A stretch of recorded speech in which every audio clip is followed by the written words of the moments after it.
It is Friday, February 9th. I am Guy Stevens, and this is AASR Live.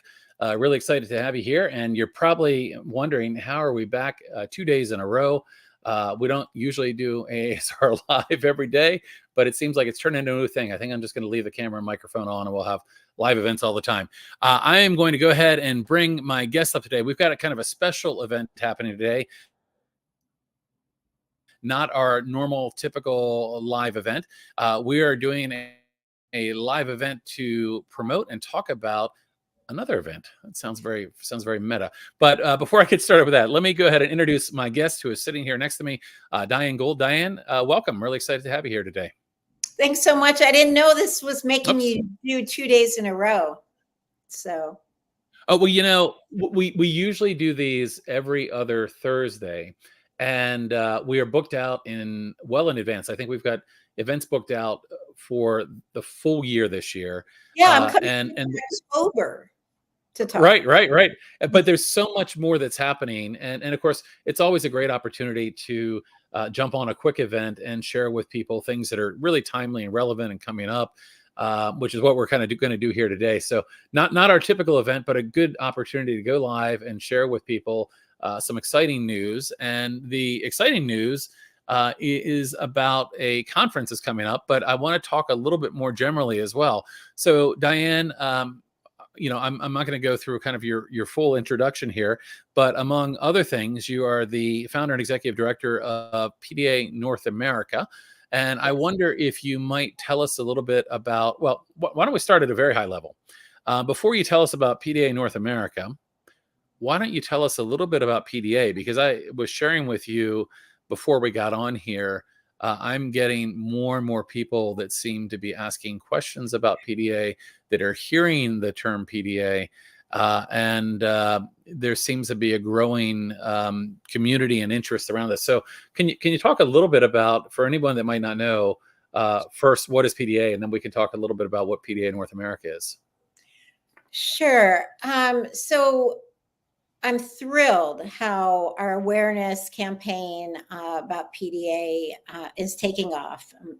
It's a dream for me. So PDA is autistic profile. In the 1980s, a psychologist in the UK who was diagnosing autistic kids, she noticed that there was a subgroup of autistic kids that were different than the majority of kids she was diagnosing, but very much like each other. And one of the things that she noticed that made them like each other is this demand avoidance. So avoiding everyday tasks, even avoiding things they wanted to do. And she named this subgroup, which has become a profile, so an autistic profile. She named it pathological demand avoidance. I know, not a great name, but she named it that because she wanted people to understand that these kids couldn't help it, that they weren't avoiding demands on purpose. Many of the PDA adults in the UK prefer a different name, which is more pervasive, a drive for autonomy. And I also feel that it's this drive for autonomy, which is the most important aspect of the profile, that avoiding demands is kind of a manifestation of the need for autonomy.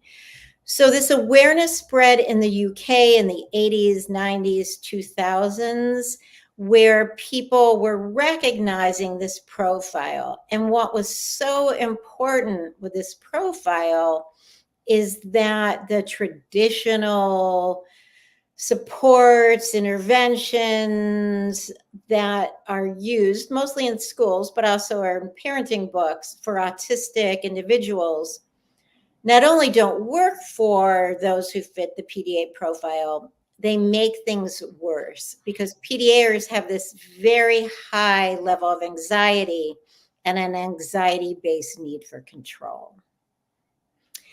So that's PDA in a nutshell. It's a profile an autistic profile. And one of the things I find interesting and positive about PDA awareness is that the PDA movement in Europe has always looked at autism more broadly and I think more accurately, which is why in the PDA autistic profile, the gender division is 50-50.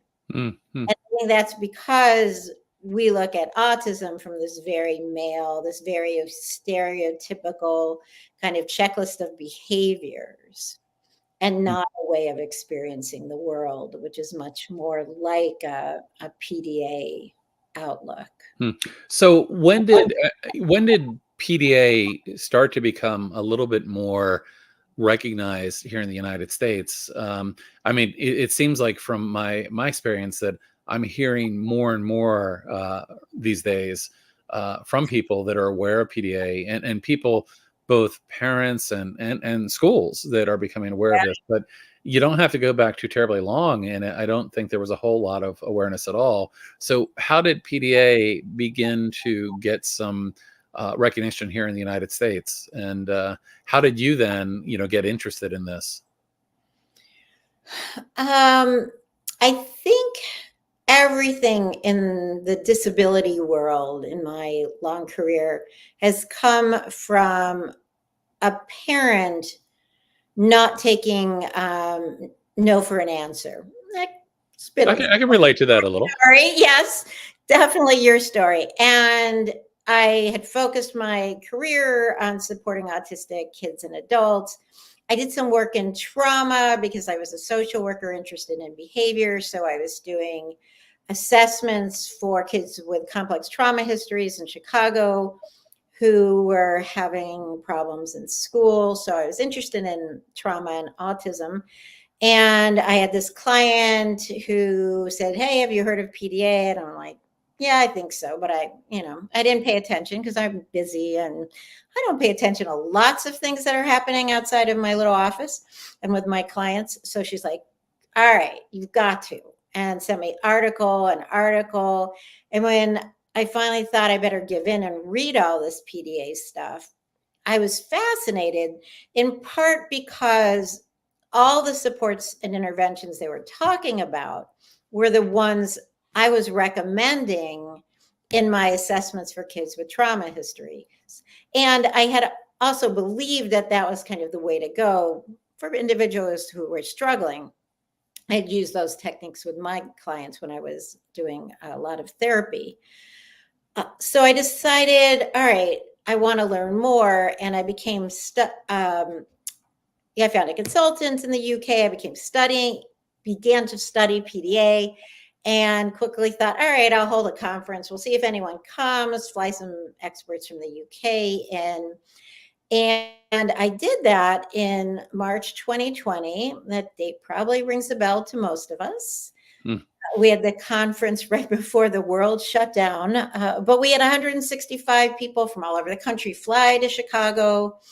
We got our speakers back on the last flights out of America to Europe, and things slowing down or shutting down here because of the pandemic gave me an opportunity to really kind of dig deeper. I got a website up and running because I wanted families to have something to show people about PDA.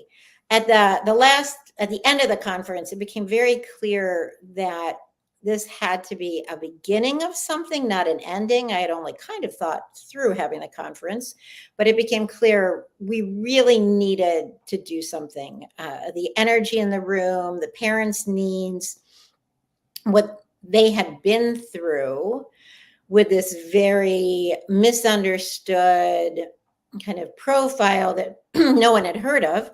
There was one family who was there who heard about PDA just by chance on a family trip to the UK. And it was on the radio. And they're like, oh my gosh. So I started the website, started speaking about it, doing webinars, and then was getting calls and emails from families all over the country who heard me or heard of me. It was fascinating that the kids were so similar, and also the journeys, the experiences of the parents were so similar. And some of those experiences sounded like a light bulb moment when they heard about PDA, or that their child was diagnosed with many, many things, but it never quite felt right. Also, parents who did a lot of research on their own and thought their child was autistic, but took their child to evaluations and were told, oh no, your child's too social to be autistic, your child makes eye contact, your child's imaginative, all these things that ruled out autism. And often the parents talked about that they tried to follow all the advice they were given by professionals or in parenting books or by relatives, and none of it worked. And they felt like failures or hopeless because of that. So I knew we had to do something for those families. And you know, I'm going to bring up the website here, but you mentioned kind of the conference, and you mentioned creating a website. And I just want to remember here, what came first? Did the conference come first, or did you actually create the organization, PDA North America? What was the how did that evolve? The conference came first, and that's kind of all I thought of. I'm just going to do the conference. And then the last day of the conference, we had, you know, a Q&A and some great discussions. And as I said, it became evident I needed to do something. So I said, all right, we're going to start like PDA America. And then these like polite Canadians waved their hands and said, can you call PDA North America so we can be part of it? So we became PDA North America unofficially. And our website did not look this pretty. I kind of just hired somebody to put something up. I'm a social worker. I had no idea kind of what I was doing. And I just kind of did things on my own, tried to figure it out. And we grew kind of despite me not knowing what we were doing. And we really took off at the last conference, actually. It was because of the pandemic, a couple of our conferences were just virtual. And then last year we had a hybrid conference because I know it's hard for people to come in person. So we did hybrid, and we had about 205 people combined. And doing a hybrid conference is really hard, but it worked out and it was great. And the parents are amazing. And in the room, they were kind of like, hey, you don't have to do this all yourself, you know, like we'll help you. And everybody kind of stepped up to help. So the organization is much better now than it was a year ago. We had just become a nonprofit right before the conference last year. It seemed like the right time, as awareness was growing, to take it from just me kind of doing as part of my private practice on the side to becoming something official. So now we're a nonprofit, and Guy is on the board of our nonprofit, and we're figuring it out. No one has any time to like write grants or fundraise. So we're really a nonprofit, but that will come. It's all coming. You know, I can relate to that. It's Yes. So of course we're going to talk more about the conference, and that's Sure. what brought us together today. But before we do, you know, so you have this nonprofit now. You've given us some background kind of on PDA. You've been so I think fortunate to get so many amazing people that wanted to be part of what you're doing, including, you know, PDAers and others that have been, you know, really helping you with the website and doing so much. You know, as your brand began to emerge, I'm like, Diane, this newsletter you did, it's really, your website looks great. You've got a great team of people, and I look forward at some point to even though my response is always defensive and like, but people are going to think like we're this big thing. Our stuff looks too good. It's kind of, you know, well, I have a couple of people who work few hours a month. And, you know, it's like people think we're this big group. I'm like, yeah, it's kind of still. Yeah. Well, perception is 9/10 of reality is what my grandfather used to say. Like, And, you know, I mean, you are, here's the thing. I believe this wholeheartedly, and I can say this as a small organization. You know, the goal is to be small with a big impact. And you know, I'm already seeing some really significant impact from PDA North America. And of course, your conference, I think, is leading that. But tell me a little bit about PDA North America in terms of you formed this nonprofit. Kind of what's your mission and what are you doing? And of course, what I know about you well is that in addition to, you know, running PDA North America, you've got private practice, you've got you know, probably working 60 hours a day. You got a lot going on, but what, I mean, what is kind of the mission and the hope around PDA North America? What is the why of why this organization exists?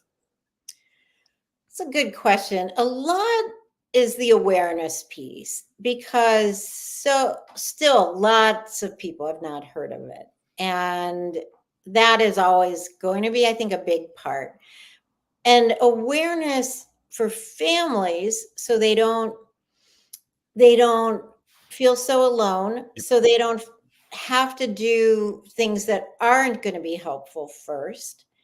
Awareness to educators and school systems, awareness for therapists. And we've kind of all taken it up a notch from just awareness. And we focus on a couple webinars a month on various topics. And in part, that allows us to build this community. We also have done some training for professionals, some kind of formalized like certificate training. So professionals can learn. We've done some kind of school training. So we want people to know how to support these kids.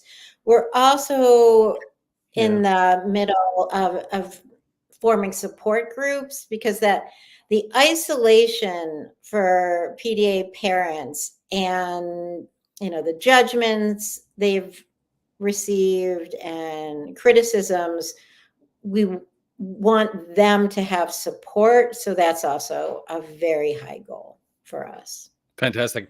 So a couple things. One, we're having some internet hiccups here. I'm at my son's house in West Virginia, and the internet seems to sometimes be a little fickle here. So I apologize if there has been any little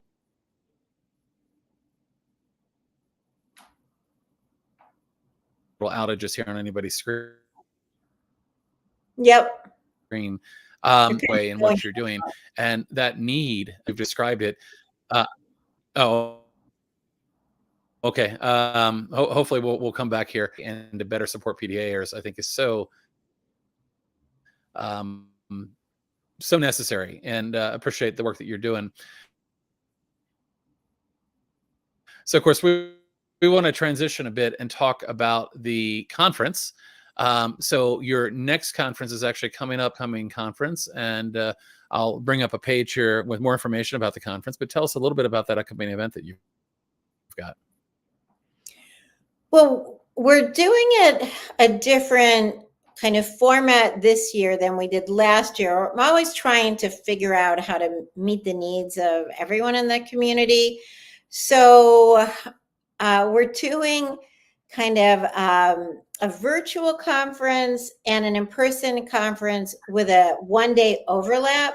So for the virtual audience, March 6th is going to be small group discussions for the virtual audience, and the in-person audience will have small group discussions, and I'll tell you the topics in a minute, on Friday, March 8th. And then March 7th is going to be a full day, kind of large hybrid event with speakers.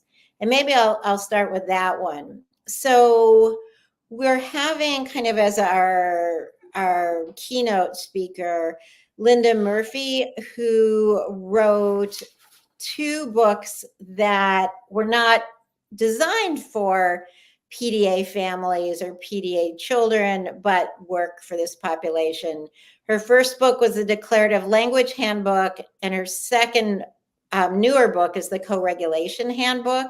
She's a speech and language pathologist, and it's kind of talking to children or adults by just sharing your observations aloud instead of giving demands, since people can be kind of demand machines. So we're starting the conference off that way. And then we're doing an event where for an hour, I'm speaking with Ruth Fidler, who was our main speaker at last year's conference. If anyone's read any books on PDA, they were probably written by Ruth Fidler, that she is an expert in the UK on PDA. And she and I have just completed a book on PDA for an American audience, which we can talk about at the end. It'll be out this summer. So Ruth and I are going to talk virtually at part of the conference on Thursday, not only about the book, but also about what's happening in terms of PDA in the UK, because they're ahead of us and we kind of learn a lot by their path. The PDA Society in the UK is a wonderful nonprofit with an amazing website and all kinds of resources. So we follow their guidance pretty much. I do want to say this PDA awareness has spread through Europe, and it's in Australia, there's a PDA community as well. And then after Ruth and I speak on Thursday, we're doing another kind of live event with a co-presenter in the UK. So we've got No Pressure PDA, an adult PDAer, talking with Sally Catt, who's an adult PDAer in the UK. Sally Catt, if anyone's interested in PDA and has not read her books, they're fabulous. And she also is the editor of the book PDA by PDAers. And it's just, I go to that book over and over. It's just voices of adult PDAers. It's really helpful. And she's amazing. And Brook, No Pressure PDA, is also amazing. And she has a great following. So we're trying also this year, now that, you know, our feet are a little better planted on the ground, to focus on also meeting the needs of PDAers themselves, not only those who support them, and incorporating more adults who identify as PDA for their guidance for other people, but also to support others who identify as PDA. And for the in-person people, on Thursday, we'll have a happy hour. So everybody should come in person. Even though I won't tell you, we don't really have alcohol at the happy hour, but it's there if anyone wants it. But. Well, you know, I love how you know, kind of built around the, you know, as we think about kind of the true expertise of you know, PDAers, and how much your event is really focused around that, around the voices of PDAers sharing their experience and sharing their expertise. That's fantastic. We're really trying, and in the small groups on Wednesday and Friday, also, I can tell you what those are. Oh, look at that magic too! But we do have one. We're having people choose 3 out of 5 options, and for the small groups, which will be a little bit presenty, but a lot discussion. One of our goals is we want people to meet others and network and form community. Sorry, that's my dog. Must be time for the mail. So because I love human behavior. I'm doing a small group on supporting emotional regulation to reduce conflict and increase joy. So mostly on a family, kind of how to get things to run smoothly.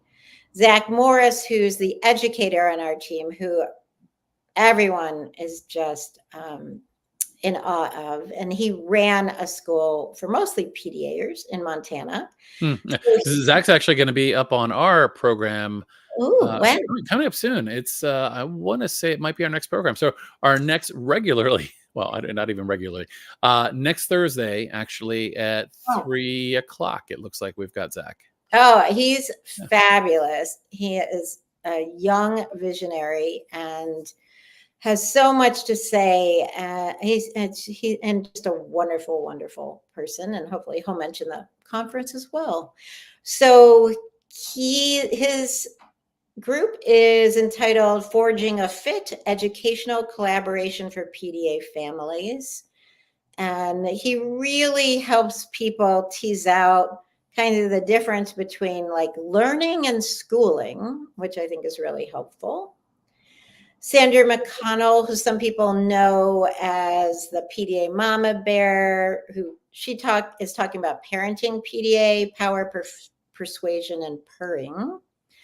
And then we have adulting as a PDAer, and that's going to be by Brook, that no pressure PDA, and also a Canadian adult who identifies as PDA, PJ Starling.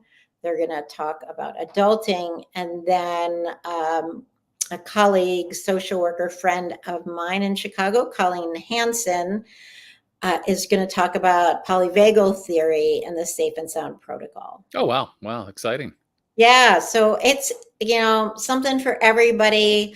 And I'm always trying to balance kind of the information and learning with the networking. And, I think the main takeaway is just that feeling in the room is so powerful, where people feel that belonging and acceptance and being with people who have had the same journey and so much in common and lack of judgments. It's funny, when I was putting this together and planning social events, and I said, I can't plan one Friday afternoon at the end of the conference. Like, no one stays to the end of conferences and people tune out. And a parent who, Ruth, who works for me, she's like, no, Diane, you don't get it. No one wants to leave this conference. It's not the same. People want to stay. And that meant a lot to me. Yeah, it says something really, really powerful. And I think it says something powerful about the need for this as well. Yeah, absolutely.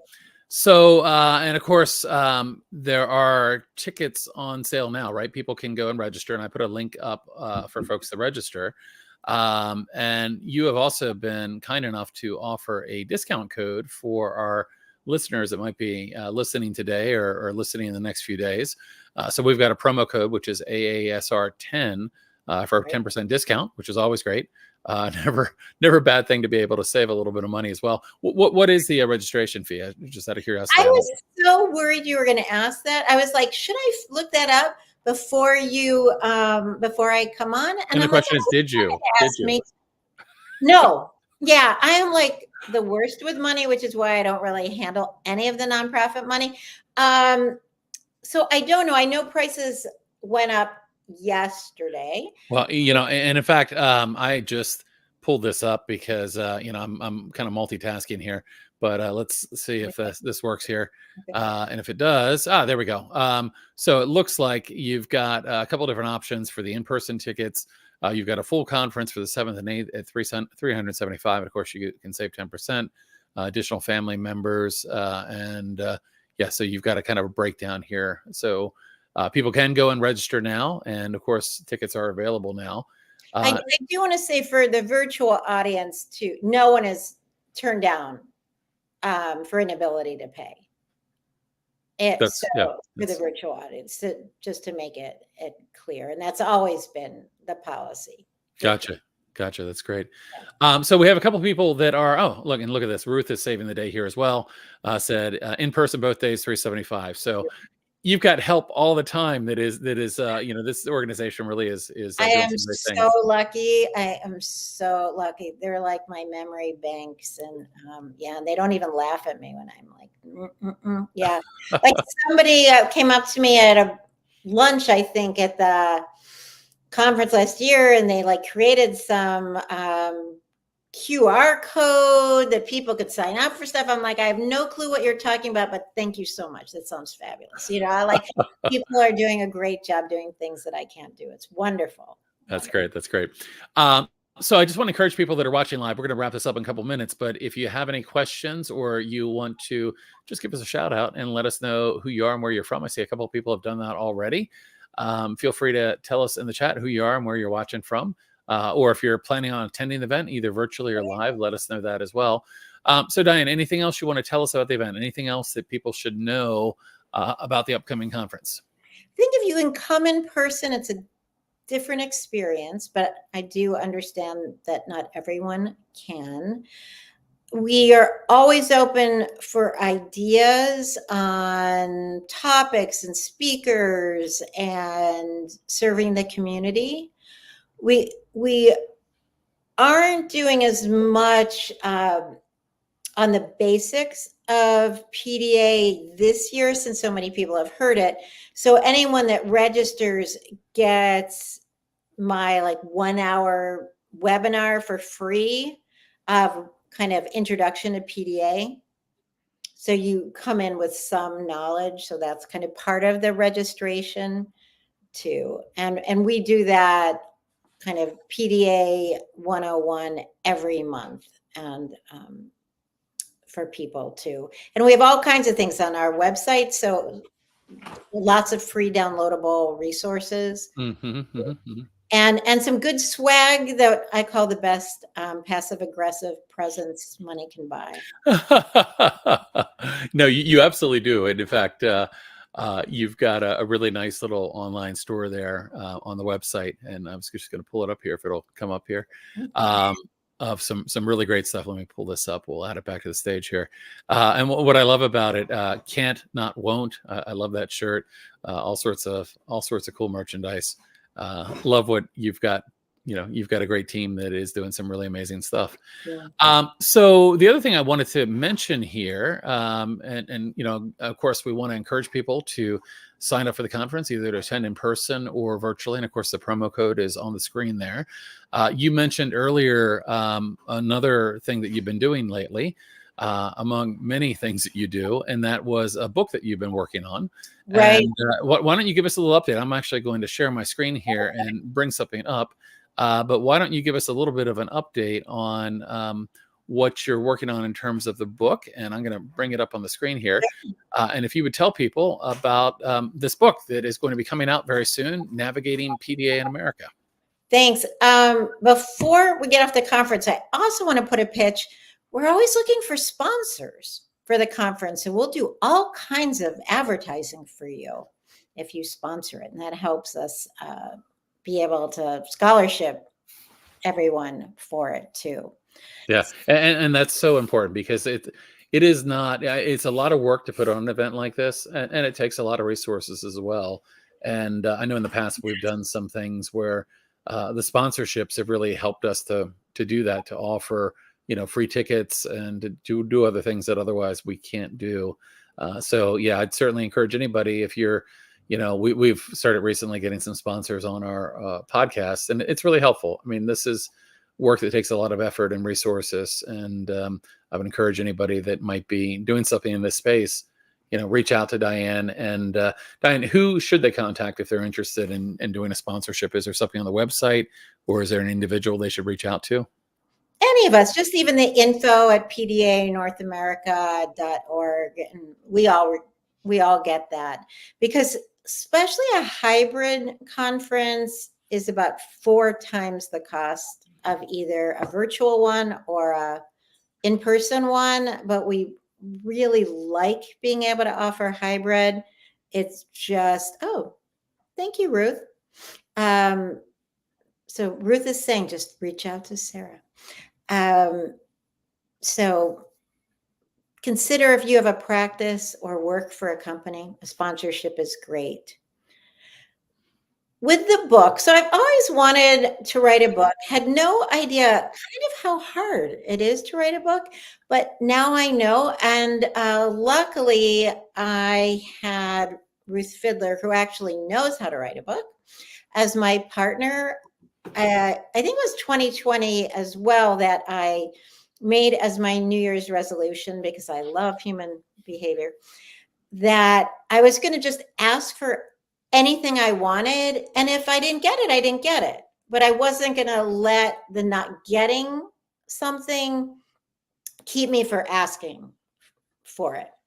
So early in the year, I reached out to Ruth Fidler, who I had talked to once, and said, will you talk to me about writing a book together? And she was willing to. And pretty quickly in the conversation, it seemed like we were going to write a book together.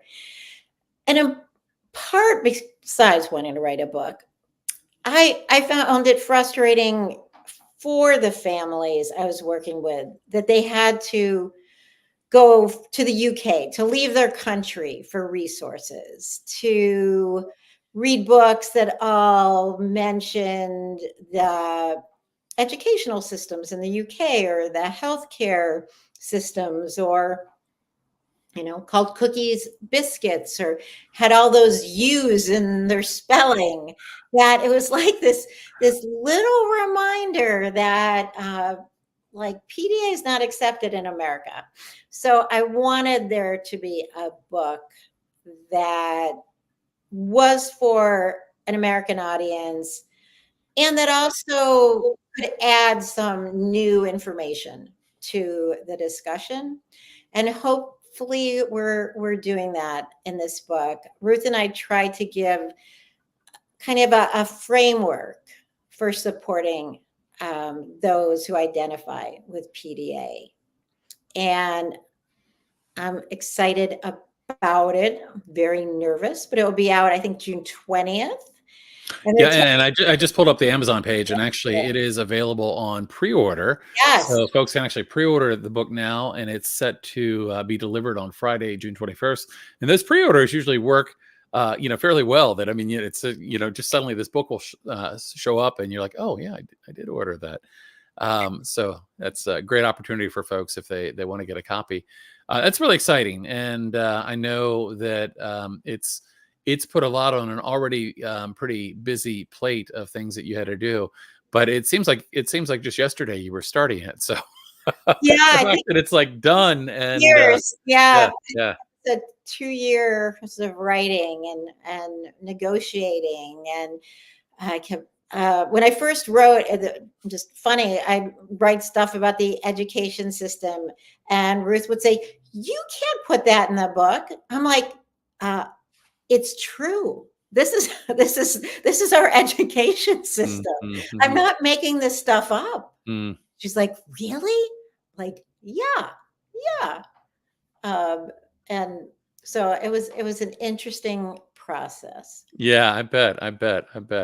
Well, we had a couple of people that just shared a few things in the chat. Just to share, Erica said, looking forward to talking with everyone in person. Fabulous. Julie said, I wish I could come in person, but going to try to make it virtually from New Hampshire. I did already pre-order the book, so that's great. And let's see. Oh, Erica said, oh, I want to read it. So hopefully you'll get another and Michelle said, thank you. So it sounds like people are excited both about the book and the conference. I'm really eager to read the book as well, and looking forward to getting a copy myself. This is all great, and I really appreciate you coming on today and sharing a little bit about PDA, but of course talking about the upcoming event. And that was kind of our goal today, was to make people aware of this event and opportunities to attend either in person or virtually. And appreciate what you said too about not turning people away if they want to attend virtually, because this is tough. These journeys can be tough. Oh, And, absolutely. often as a parent or an individual, having the resources to attend something like this that can really be transformative can be Right. very difficult. So I appreciate that you're doing that, and of course encourage people, if you're in a position to be a sponsor, to help sponsor the event, and I'm sure that they'll get some good benefit from that as well. So as we're kind of winding up, any final thoughts on the event, the book, or just any words of wisdom that you have to share with us on a Friday afternoon? Well, I'm grateful for the opportunity, Guy, to be on the show and talk about this and have you such a big supporter of us. So I'm really appreciative of that.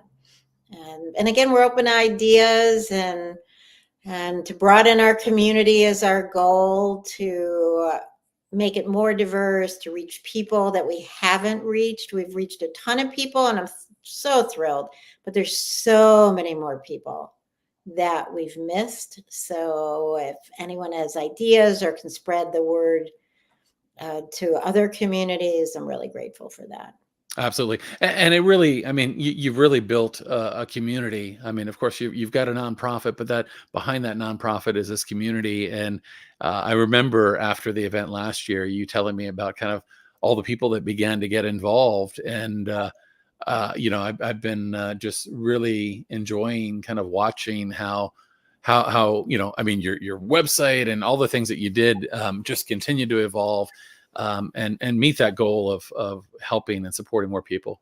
So Diane, I will we'll wrap this up, and we'll let people go. Again, encourage them to go check out the website, pre-order the book, and if you can make it to the conference, either there in person or virtually, to do so. You can hang on for a second. We'll let everybody go. But thank you for joining us on this Friday afternoon. We had a number of people that were on here live with us. Thanks for being here. Appreciate you being part of the community. And we will see you again next week to talk with Zach. So that's really exciting as well. So Yes. thanks, everybody. We'll see you again soon. Diane, if you want to hang around, I'll talk to you in a second. Great. Bye-bye.